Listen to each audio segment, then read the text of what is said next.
그 프린트물 보시면 우리 4장, 5장 내용 잠깐 나와 있죠. 느헤미야 4장에서는 외부의 그 무력의 위협, 5장에서는 내부적인 경제적인 갈등적인 경제적인 그 갈등으로 인한 문제, 이런 부분들이 있었어요. 이게 끝이 아닌 거예요. 근데 6장에 오니까 또다시 이제 외부에서 또 공격이 있는데, 이 외부에서의 공격이 이제는 훨씬 더 교묘하죠. 강하게 협박을 하고 위협을 가했는데 꿈쩍하지 않으니까 이제 회유하고 타협하고 또 거짓 소문을 내고 심지어는 거짓 예언, 이렇게 해서 심리전으로 또 느헤미야를, 그러니까 심적으로 압박을 가하는 거예요. 이제 겁을 줬는데 이게 안 통하니까 회유하고 또 타협하고 그 심리적으로 막 갈등에 빠지게 만드는 이런 것들을 계속 작용을 해서 그를 넘어뜨리려고 합니다. 그때 느헤미야가 이 분별력을 잘 가지고 이 시기를 이겨내는 걸 볼 수 있습니다. 6장을 딱 그 주제로 딱 하나 이야기한다면, 낱말로 이야기하면 하나는 영적 분별력, 그리고 또 한 가지는 지속성. 그러니까 이 일을 꾸준하게 해내가는, 완성하는 가운데 역사가 있는, 우리가 이제 하나님은 결과보다 과정을 중요하게 여기는데, 하나님의 일을 할 때 우리에게 있는 그 충성됨, 맡겨진 것이 어떤 결과로 나오기는 거 주님께 맡기고 내가 할 수 있는 일을 최선을 다하는 그 충성됨, 그 충성됨이 또 일을 이루죠. 그리고 충성됨을 가지고 나아가면 하나님께서 일을 이루시는 걸 볼 수가 있고, 하나님의 이루심을 통해서 하나님의 영광과 역사가 드러나게 되어져요. 그래서 그런 것들이 오늘 6장을 통해서 전체적으로 보여집니다. 그래서 6장의 그 키워드를 딱 뽑자면, 한 가지는 영적 분별력이고 또 한 가지는 지속성이에요. 꾸준하게 할 수 있는 거. 우리 가운데 이런 부분들이 함께 있기를 바랍니다. 이 느헤미야를 보면 첫 번째로, 이 오늘 사실은 여러 가지 시험이 있지만 그 중에 가장 힘든 시험 중 하나라고 할 수 있는 게 바로 이 오늘 6장이에요. 인신 공격을 하고요, 거짓 소문을 내가지고 모함하고요, 음매하고요. 이런 일은 겪어보지 않으면 몰라요. 저도 살면서 목회하면서 딱 2번 이런 일을 겪었는데, 공교롭게도 그게 다 목사들을 통해서 겪었던 일이에요. 하나는 선교사, 전수 선교사 나갔을 때 위에 선교사님이 다른 성도들한테 이간질을 시켜가지고 결국은 내분 생겨서 성도들이 저에게 연락을 해가지고 알게 되어지고, 그날 밤새 한숨도 못 자고 막 억울하고 답답하고 막 대판 싸우고 싶어가지고 결국에는 제가 나서지 않고도 해결되었지만 그런 일이 있었고, 또 한 번도 또 어떤 그 목사에 의해서 똑같이 이렇게 음해하는 일이 있었어요. 다른 쪽에서 수면으로 올라왔는데 역시 그것도 잘 정리가 됐어요. 근데 그 시기는 대단히 힘들어요. 누군가한테 인신공격을 받았다, 특별히 그게 없는 말을 가지고 거짓 소문을 내가지고 공격을 받았다, 이게 아주 힘들고 잠을 이루기 어려운 상황이 되더라고요. 근데 느헤미야가 지금 이제 그런 상황인 거예요. 이들이 산발락과 게셈이 사마리아 지역에서 힘을 가지고 있었는데, 헤게모니를 쥐고 있었는데, 예루살렘 쪽으로 힘이 뭉쳐지면 이 자신에게 있는 그 힘이 분산되어지고 또 자칫 잘못하면 여기로 넘어올 수 있기 때문에 어떻게든지 그 성벽을 막으려고 했는데 이게 막 지어지고 있거든요. 그러니까 이 산발락과 게셈이 느헤미야를 부릅니다. 1번 같이 읽겠습니다. 산발락과 게셈은 느헤미야에게 오노 평지에서 만나자고 제안했습니다. 몇 번을 제안했으며 부른 이유는 무엇입니까? 느헤미야는 어떻게 응답했습니까? 이들이 불러요. 근데 이 부름이 쉽게 거절할 수 없는 게 뭐냐면, 이전에는 위협적이고 적대적이었다면 이제는 화해하자는 제스처인 거죠. 그냥 얘기하자, 얘기. 이전에는 조롱하고 무시했었는데 이제 그걸 안 하는 거예요. 계속 나를 공격했던 사람이 그 공격을 멈추고, 그래 앞으로 좀 잘 지내보자 라고 얘기하면 얼마든지 그래 한번 얘기할 수 있잖아요. 근데 느헤미야는 거기에 대해서 대꾸를 안 해요. 무려 이들이 4번이나 제안을 해요. 계속. 이 오노 평지가 어디냐면 사마리아와 이 중립지역에 가까운, 그러니까 예루살렘에서 북서쪽으로 한 40km 떨어진 곳이라고 해요. 그러니까 꽤 거리가 있지요. 근데 그곳이 이제 사마리아 쪽에 더 가까워요. 근데 이들이 왜 이쪽으로 불렀느냐, 그 뒤에 2절 보니까 이 느헤미야를 해하고자, 2절 하반부에 보시면 실상은 나를 해하고자 함이었더라. 그들이 타협과 회유로 이야기를 했지만 타협과 회유가 아니라 사실은 느헤미야를 제거하려고 그 멀리 부른 거예요. 그러니까 암살하려고 이렇게 불렀던 거죠. 근데 여기에 대해서 느헤미야는 거기에 넘어가지 않고 대꾸하지 않고 4번씩이나 계속 가지 않고 거절을 해요. 이게 인간적인 관계로 보면요, 얼마든지 수용할 수 있어요.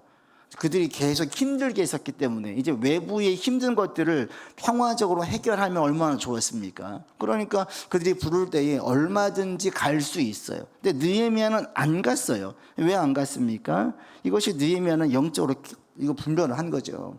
저들이 지금 진짜 진정한 화해, 타협을, 평화를 위해서가 아니라 이 친근함은 과면이고 사실은 자기를 죽이기 위해서 그 숨은 의도를 정확하게 파악을 한 거예요.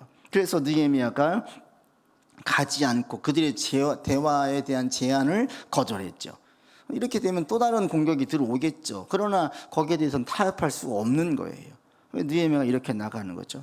근데 이게 바로 사탄의 전략이죠. 그 박스에 보시면 사탄은, 우리 같이 읽겠습니다. 사탄은 무력으로 우리를 무너뜨리지 못할 때 평화와 타협이라는 친근한 가면을 쓰고 다가옵니다. 좋은 게 좋은 것이다라며 신앙의 자리를 벗어나게 만드는 달콤한 제안 뒤에 숨겨진 영적 위험을 분별하기 위해서 날마다 기도와 말씀으로 영적 감각을 깨워둬야 합니다. 그러니까 이 영적 감각이라는 말이 참 좋은 것 같아요. 깨어 있어야 되는 거예요. 이게 그냥 좋은 게 좋은 거다, 구렁이 담 넘어가듯이 그냥 넘어가야 될 문제인지 아닌지를 잘 분별해야 되는 거예요. 그러니까 어떤 거는 그냥 넘어가야 될 부분이 있어요. 그냥 연약함, 허물 넘어가야 될 수 있어요. 그런데 이게 영적인 문제이고 이게 신앙에 대해서 아주 위험한 부분이 있다, 이거는 넘어가면 안 되는 부분이죠. 그러니까 이게 바로 영적인 감각인 것 같아요. 영적으로 이 센서티브, 민감함이 있어야 되는 거예요. 우리 가운데 이런 부분이 있기를 바랍니다. 왜? 사탄이 협박하고 강압을 하지만 이게 안 통하면 그 다음에 회유해요. 그리고 적당히 타협하게 만들어요. 이게 더 위험하죠. 그러니까 오늘날도 보면, 세계적으로 보면 똑같습니다. 기독교가 탄압되어진 곳에서는요, 탄압에 있는 곳에서는 거기 있는 성도들은 훨씬 신앙이 뜨겁고 정금과 같아요. 그러나 탄압이 없고 문화적으로 번성한 곳에서의 성도들은 신앙생활을 하기가 훨씬 힘들어요. 지금 멀리 우리 주변을 보시면 유럽의 나라들 보면 대부분이 전부 다 젊은 사람들은 없어요. 근데 외적으로는 대단히 살기 좋은 나라예요. 국가에서 복지도 잘 돼 있어가지고 혜택을 주는 곳들도 많아요. 그런데 거기에 있는 기독교는 명목상 좀 유명무실한 기독교인들이 많이 있지 정말 하나님을 전심으로 찾는 이들이 없는 거예요. 왜? 영적으로 긴장하게 만들고 고난이나 핍박이나 환란이 있을 때 주님을 찾는데 그냥 외적으로 별로 문제가 없는 거예요. 그러니까 이 문제가 없는 게 좋은데 문제가 없는 게 우리로 하여금 또 어떤 게 안 좋게 만드냐면 기도하지 않게 만들어요. 그냥 찬송만 하게 만드는 거죠. 때로는 하나님을 찾고 절대적으로 의지해야 되는 상황인데 외적으로 의지할 만한 게 너무나 많다 보니까 하나님께 대한 갈급함, 간절함이 사라지는 거예요. 이게 이제 영적으로 무디어지게 만들고 퇴보하게 만들고 영적 감각을 잃어버리게 만들어서 나중에는 분별하지 않는 거예요. 그러니까 그냥 같이 섞여 살다 보니까 영적으로 계속 다운되고 퇴보되어진 일들이 계속 일어나는 거죠. 이런 부분은 우리가 깨어 있어야 된다. 지금 우리 한국교회도 사실은 그렇게 되어져 가고 있지요. 한국 사회가 선진국에 들어서 가지고 가다 보니까 여기서 이제 주 5일 근무제 나오고 휴가는 꼭 여행 가야 되겠고 이게 이제 우리 한국 사회 다 이미 젖어들었어요. 이걸 비판하는 게 아니라 이런 사회 구조 속에 우리가 살고 있다 보니까 자연스럽게 신앙적인 부분이 후순위로 밀려날 수가 있다는 거죠. 이런 사회 속에 우리가 있음을 우리가 알고 영적으로 깨어 있어야 됨을 다시 한번 보게 됩니다. 이게 왜 중요하냐? 하나님의 일을 이루기 위해서는 이 부분이 반드시 필요한 거예요. 느헤미야가 영적으로 이것을 알지 못해서 그 제안을 받아들여서 지속적으로 자기를 괴롭히니까 그 괴로움을 제거하려고 좋은 게 좋은 거다고 갔다면 오히려 이 역사가 중단되겠죠. 느헤미야가 그래서 그 다음에 이거를 거절함으로 계속되는 어려움이 있을 것을 알고 있었지만 느헤미야는 타협할 수가 없는 거예요. 그러자 이들이 어떻게 합니까? 2번 같이 읽겠습니다. 대적들은 느헤미야를 무너뜨리기 위해서 어떤 거짓 소문을 퍼뜨렸으며 느헤미야는 어떻게 대응했습니까? 5번째 편지를 보내요. 그런데 이 편지를 보통은 편지를 보낼 때 어떻게 하냐? 편지를 봉하거든요. 일반적으로 밀봉을 해서 보내는데 진흙도장을 찍어서 밀봉을 해요. 이게 기본적인 당시의 예의였어요. 근데 일부러 편지를 개봉했어요. 밀봉하지 않았어요. 뭘 얘기합니까? 누구든지 볼 수 있게 하는 거예요. 입으로 소문 나게 하는 거예요. 그러면서 그 내용이 퍼뜨리게 되었죠. 그 내용이 뭐냐? 박스에 보시면 느헤미야가 왕이 되려 한다. 예언자들과 함께 반역을 준비하고 있다. 이런 소문을 퍼뜨리게 한 거예요. 그래서 페르시아 왕의 귀에 들어가도록 느헤미야를 정치범으로 몰려고 하는 거예요. 그러니까 이 얘기를 들으면 느헤미야가 이제 긴장하겠지. 그럼 만나러 오겠지. 제안하자고 하겠지. 이걸 노리고 공개된 편지를 보내서 소문이 나게 다 알 수 있게 한 거예요. 그러니까 이걸 들으면 이 보통 사람이라면 여기에 이제 눈치 보이고 이제 급하게 만날 거예요. 아니다. 그리고 어떻게든지 거기에 대해서 막 변호하고 이건 모함이다. 근거 없는 소문이다. 막 얘기를 하겠죠. 뭐 오늘 그 다음 그 인터넷 기사를 보니까 어느 연예인에 대해서 또 막 뭐가 터졌어요. 그래가지고 막 얘기하고 그 연예인은 또 거기에 대해서 아니다고 이야기를 하고, 보통 이 모함이라고 오면 분명히 거기에 대해서 대응을 해야 되는 거예요. 지금 느헤미야가 이 아주 예민한 상황이죠. 정치범으로 몰린다. 이건 자기의 생명, 자기의 자리에 대한 위협이 분명히 있을 수 있는 매우 큰 얘기예요. 근데 여기에 대해서 느헤미야가 어떻게 반응을 합니까? 느헤미야가 단호하게 얘기하죠. 여러분 9절 말씀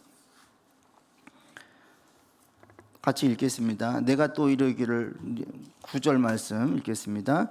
이는 그들이 다 우리를 두렵게 하고자 하여 말하기를 그들의 손이 피곤하 역사를 중지하고 이루지 못하리라 함이라. 이제 내 손을 힘입게 하옵소서 하였더라. 느헤미야가 뭐라고 했습니까? 하나님께 기도한 거예요.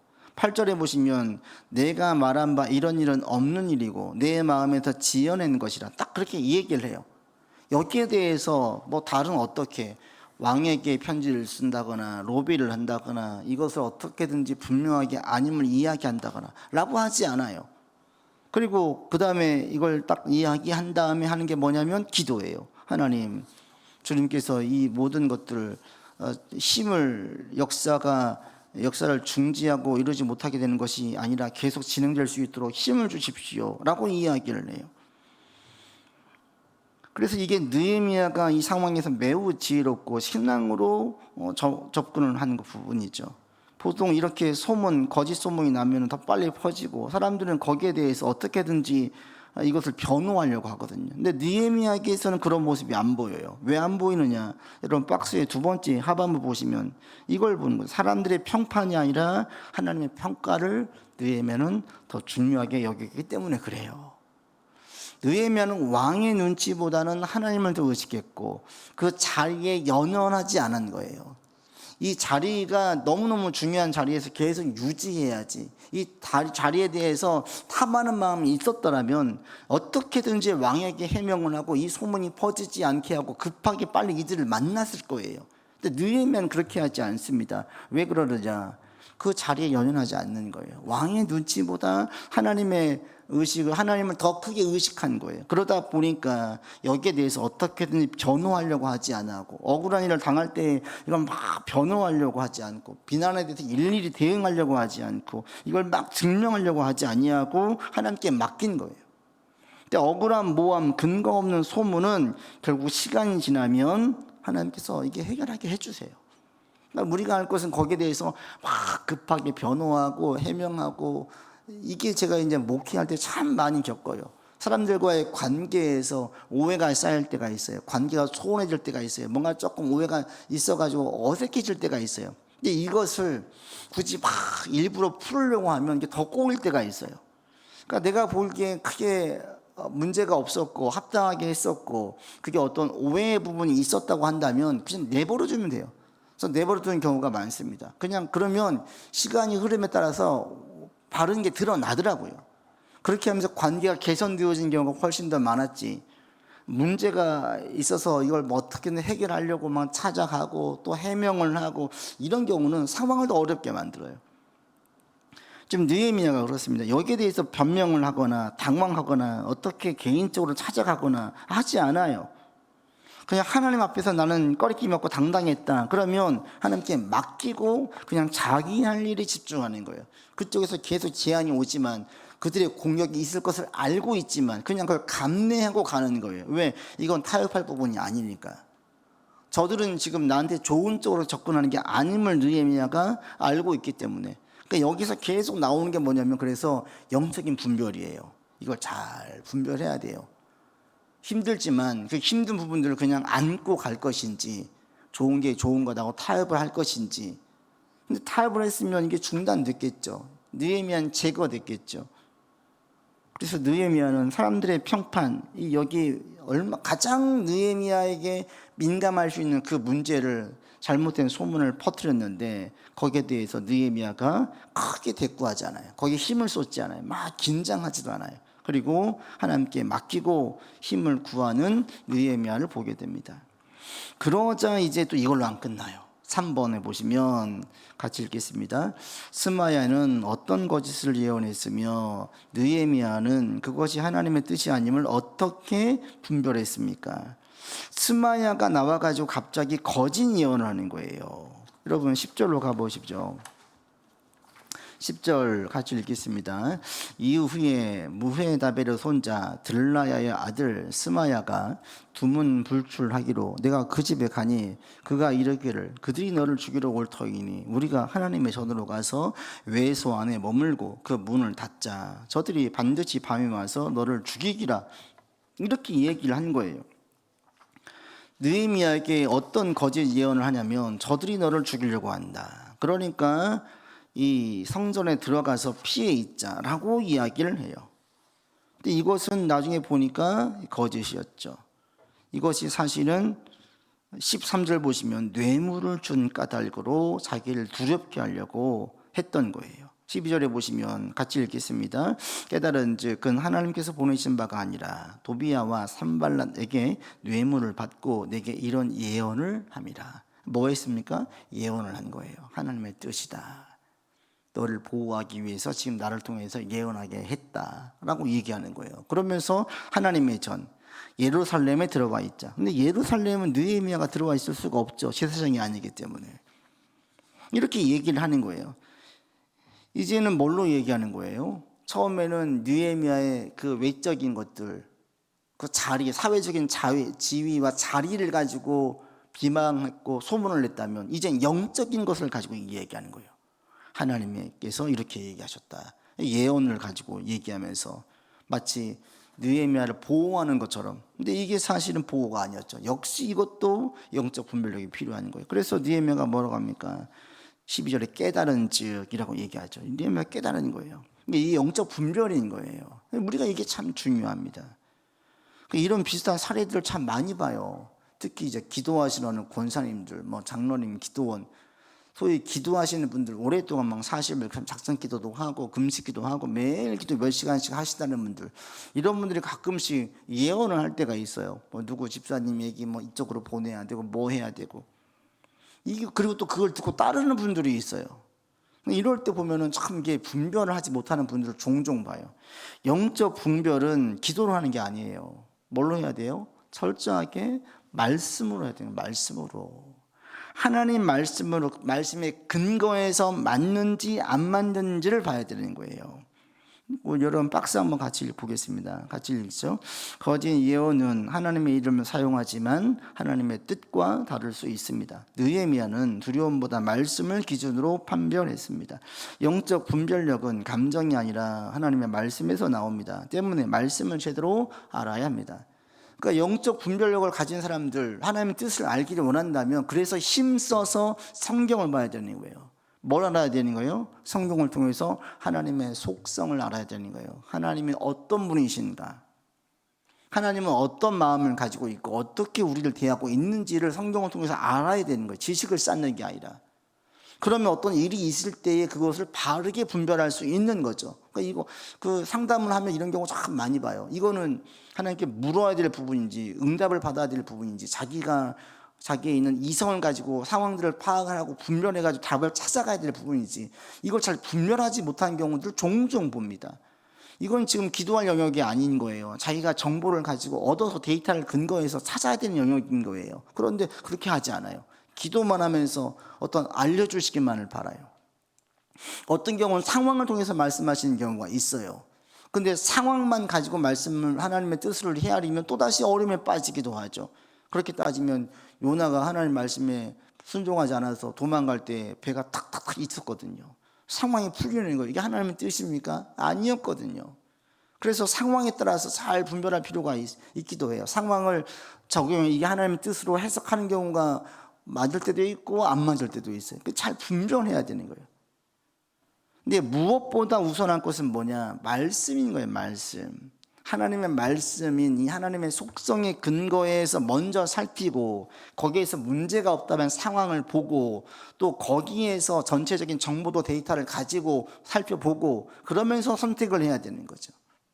그러니까 결국에 이 영적 분별력을 잘 가지기 위해서 제일 필요한 게 뭐냐? 말씀이에요. 말씀. 하나님이 어떤 분이시냐? 내가 알고 있는 하나님은 어떤 분이시냐? 하나님은 어떤 사람을 통해서 일하시냐? 우리가 어떻게 되기를 원하시냐? 이런 것들을 분명하게 아는 거죠. 여러분 가운데에도 이런 부분들을 분명하게 알고 잘 분별할 수 있게 되기를 바랍니다. 그래서 우리가 말씀을 알아야 되고 열심히 말씀을 읽어야 되는 거예요. 그래서 이 스마의 참 위험함이 뭐냐면 자기가 의지하고 있는 하나님을 인용했다. 그리고 마치 자기를 위하는 것처럼 이야기를 했다.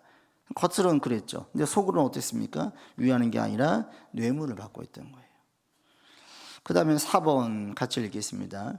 성벽은 얼마나 짧은 기간에 완성되었으며 대적들은 그 결과를 어떻게 받아들였습니까? 성벽이 며칠 만에 완성되었느냐? 본문에 보시면 15절 같이 읽겠습니다. 성벽 역사가 52일 만에 엘루롤 25일에 끝났다라고 나와져 있어요. 엘루롤이 6월이고요. BC 444년 6월 25일.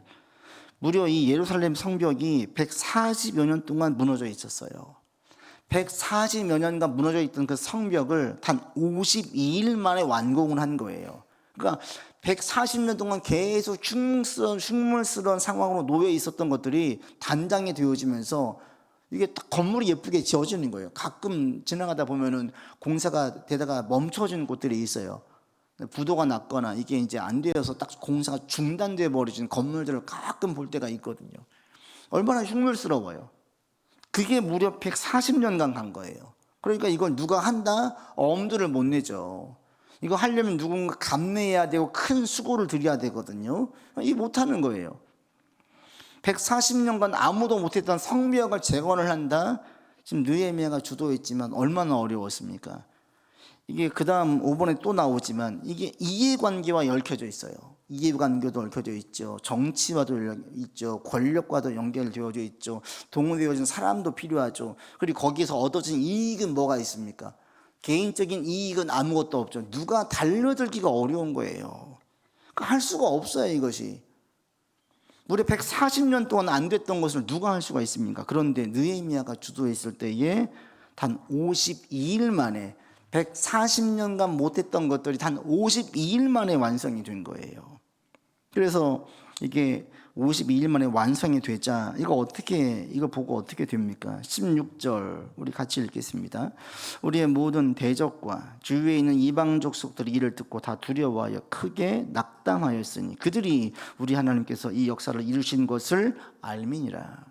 왜 주변의 이방 족속들이 낙담을 했습니까? 두려워했습니까? 아, 하나님께서 역사를 하고 있구나 라고 본 거예요.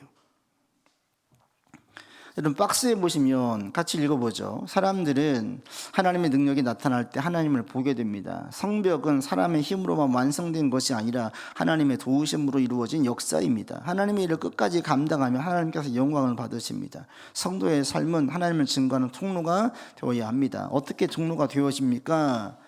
하나님의 일을 끝까지 감당할 때 역사가 드러나는 거예요. 주변 사람들 어떻게 아냐?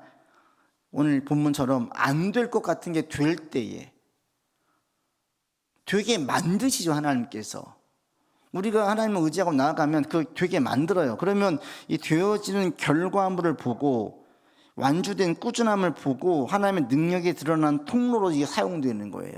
그래서 믿는 자에게 구할 것은 뭐냐? 충성이에요. 충성. 끝까지 완주하는 것. 지금 결과가 보이든 보이지 않든 계속 가는 거예요. 그러면 하나님의 뜻이면 하나님께서 결과물을 보게 만들어 주세요. 결과물이 나타나면 오늘 본문처럼 대적들은 크게 낙담을 하고 여호와를 찾는 자들은 주님께로 돌아오는 거예요. 이런 일들이 일어나는 거죠. 그러니까 성벽 제거는 단순히 정치적인 다시 예루살렘을 회복을 해야 된다 이 마음이 아니죠. 예루살렘 회복이 문제가 아니라 하나님의 뜻을 이루기 위함이 먼저였던 거예요. 그래서 느헤미야는 자기 이해관계와 전혀 상관이 없이, 심지어 우리 지난주에 얘기했잖아요. 자기가 받을 수 있는 권리도 포기하고 자기 재산을 들여가지고 그 일들이 계속 되게 만들었어요. 철저하게 신앙의 이름으로, 하나님의 이름으로, 하나님의 뜻이기 때문에.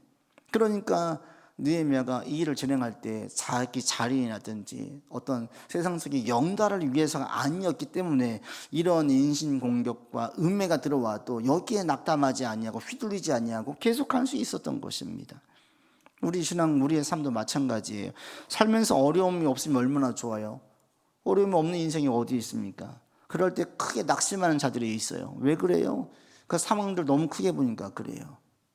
그것들만 보니까 그래요. 그러나 하나님의 뜻 가운데 인생을 살피고 과정 중에 있음을 알고 나아가면 그것들이 크게 휘둘리지 않게 되어져요. 내 인생이 하나님 안에 있고 하나님께서 이루어 가실 일들이 있음을 알고 내가 말씀에 순종해서만 계속 나아가면 그런 과정들 가운데 크게 휘둘리지 않아요.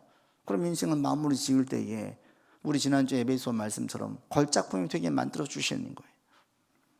우리 안에 이런 역사가 있기를 기대하고 계속 내게 주어진 자리에서 우리가 끝까지 꾸준함으로 완주할 수 있기를 바랍니다.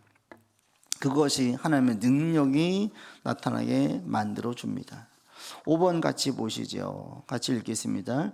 성벽이 완성된 후에도 유다의 귀족들이 도비야와 계속 연락을 합니다. 이유는 무엇이며 이것이 공동체에 어떤 위험을 가져왔습니까?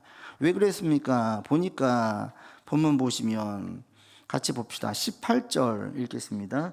도비야는 아라의 아들 스가냐의 사유가 되었고 도비야의 아들 여호하난도 베레가의 아들 무술람의 딸을 아내로 맞이하였으므로 유다에서 그와 동맹한 자가 많았다. 이게 참 힘들어요. 이게 제일 힘든 부분이에요. 신앙으로 갔는데 이해관계가 얽혀 있는 거예요. 이게 여러분 교회가 변질되고 타락하는 1순위예요. 교회가 언제 변절되고 교회가 언제 타락하냐면 세상적인 이해관계를 가지고 교회에 온 사람들이 많아지면 교회가 변절되고 타락하기 시작해요. 교회가 세상적으로 힘이 없으면 교회는 깨끗해요. 교회가 세상적으로 힘이 많잖아요. 예를 들면 그 교회에는 가니까 우리 은행 우리 지점장님이 거기 다니고 있어요. 거기 가니까 직원들이 많아요. 내가 거기 가서 찐부를 쌓으면 세상적으로 살아갈 때 크게 도움이 될 것 같아요. 이런 힘이, 세상적인 힘이 교회에 있으면 신앙의 이름이 아닌 그런 이해관계를 가지고 들어온 자들이 생겨요. 이런 자들이 많아지면 교회는 점점 변질되는 거예요. 느헤미야가 믿음으로 계속해 나갔지만 왜 이렇게 자꾸 산발락과 도비야가 계속 힘들게 하고 이게 계속 지속되어지느냐? 그들과 이해관계를 맺은 자들이 유대인 공동체 가운데 있었기 때문에 그런 거예요. 거기를 끊어버리면 그들의 힘을 이용해서 자신도 유익을 얻었는데 그 유익이 중단되니까 그렇게 하기 싫은 거죠. 이게 참 그래서 어려워요. 그 출발이 중요하고, 교회에서 예를 들면 우리 직분자를 세울 때 어떤 사람을 세울 것이냐. 신앙은 별로 없는데 세상적으로 높은 지위에 있고 헌금 많이 내고 교회 봉사도 열심히 해요. 근데 신앙은 별로 없어요. 이런 사람을 세울 것이냐, 아니면 세상적으로는 별로 힘도 없지만 힘은 없지만 정말 주 앞에 신실하고 충성된 사람을 세울 것이냐. 이런 부분에서 이제 남들에게 알려주는 CEO라든지 어떤 장차관이라든지 세상적 정책에 있는 사람들을 그냥 그 이름을 보고 세운다면 점점 변질로 가는 거예요. 변질로. 교회는 사회적인 지위 이거 싹 그냥 없이 바라보는 거예요. 좀 하나님 앞에서 그 사람이 바르게 서 있는지 이걸 먼저 보고 사람을 세워가야 되는 거죠. 그게 우리나라 초대교회 때는 있었습니다. 한국 초대교회 가운데는. 그러니까 그 종과 주인이 같이 경함을 붙었을 때에 노예가 장로가 되었을 때 그 집안의 주인이 그걸 인정을 하고, 그러니까 세상적인 제도가 교회에 통하지 않는 거예요. 그래서 그때는 깨어 있었어요, 교회가. 근데 오늘날 교회가 변질되어진 교회가 있다. 왜 그러냐? 다 이런 부분이에요. 세상의 이해관계가 얽혀지면. 그래서 우리가 외적으로 깨어있는 것도 중요하지만 내부적으로 타협하지 않고 원칙을 바로 세우는 게 참 중요하고, 이러할 때 세상적인 이해관계를 깊이 가지고 있는 사람들은 반발한다. 근데 그것은 타협할 게 아니라 분명하게 단호하게 해야 되는 부분이죠. 그때 분명히 내용이 생기겠죠. 그래서 이 부분들을 개인적으로도 교회적으로도 다시 한번 돌아보게 만드는 그런 내용들입니다. 우리 6번 같이 보고 마치겠습니다. 느헤미야 6장에 나타난 대적들의 방해 방법을 보십시오. 첫 번째 어떻게 합니까? 1단계는 회유와 타협으로 가요. 회유하고 타협해요. 좋은 게 좋은 거다, 가보자. 이게 안 되니까 그를 이제 심리적으로 나가는 거짓 소문을 터뜨려요. 명예를 훼손을 해요. 이것도 안 되니까 이제 그가 믿고 있는 하나님을 빌어서 거짓 예언을 하고 영적으로 속임수를 또 하게 해요. 또 이게 안 되니까 내부 사람을 통해서 지속적으로 압박을 가해요. 얼마나 이게 힘들어요. 이게 이제 썩어져 있고 변질되어져 있는 그곳에서 무엇인가 개혁을 하고 갱신을 하기가 이렇게 힘들어요. 차라리 아무것도 없는 곳에서는 세우기는 훨씬 이런 부분, 이런 문제가 안 생깁니다. 근데 지금 벌써 이걸 우리 개인 신앙을 보면 어떤 부분이에요? 모태신앙인 분들, 교회에서 오랜 동안 신앙생활 하신 분들, 교회에서 몇십 년 동안 봉사하시면서 쌓아오신 분들, 본의 아니게 자기만의 성이 생겨진 분들, 이러면 이제 교회가 어려워지는 거예요. 그러니까 전통적인 교회들이 좋은 부분도 교회에 대한 헌신이라든지 좋은 부분도 많이 있지만 잘못되어지면 이런 요소들이 교회 안에 있을 수가 있어요.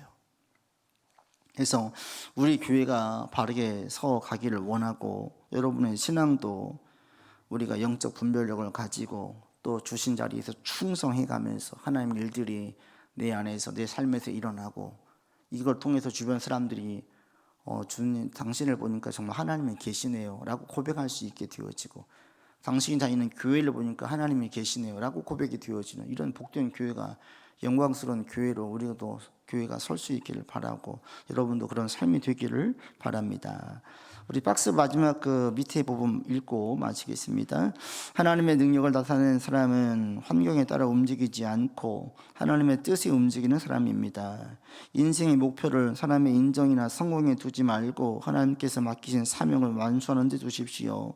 오늘의 작은 충성이 하나님의 능력을 나타나게 합니다. 같이 우리 말씀 가지고 기도하고 마치겠습니다.